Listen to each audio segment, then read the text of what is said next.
dakwah Nabi Muhammad SAW secara sembunyi-sembunyi.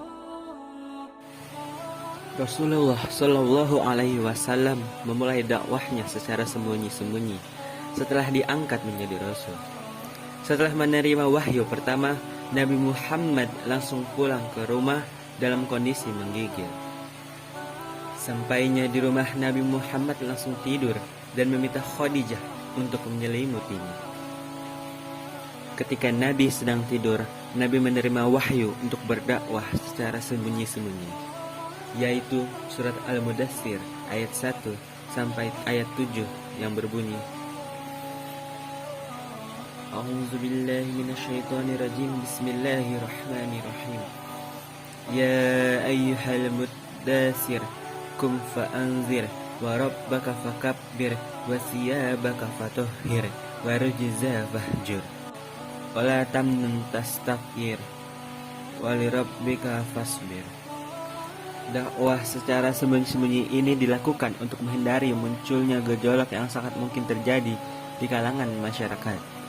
Beliau memulai dakwahnya kepada keluarga dan karib kerabatnya. Dakwah secara sembunyi-sembunyi berlangsung selama 3-4 tahun. Wahyu yang turun pada masa itu secara umum bersifat mendidik, membimbing, membina, mengarahkan dan menatapkan hati dalam rangka mewujudkan kesuksesan dakwahnya. Rasulullah Shallallahu Alaihi Wasallam dibekali dengan wahyu yang mengandung pengetahuan dasar mengenai sifat Allah Subhanahu Wa Taala dan penjelasan mengenai dasar akhlak Islam.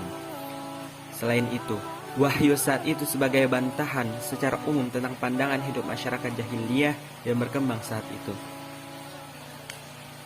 Adapun orang yang pertama yang menyatakan keislamannya atau disebut as-sabiqunal awwalun adalah Khadijah, istrinya Ali bin Abi Thalib, Zaid bin Harisah yang sebagai anak angkatnya, Abu Bakar, sahabat karibnya sejak masa kanak-kanak, Ummu Aiman, pengasuh beliau sejak masa kecil, dan lain-lainnya.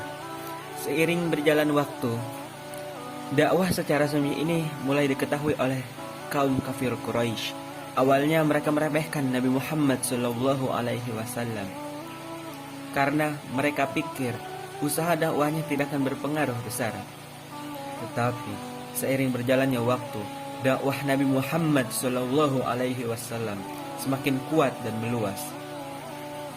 Mulailah mereka mengamati dakwah Nabi Muhammad Shallallahu Alaihi Wasallam, sehingga Nabi Muhammad Shallallahu Alaihi Wasallam memutuskan untuk dakwah secara terang-menerang.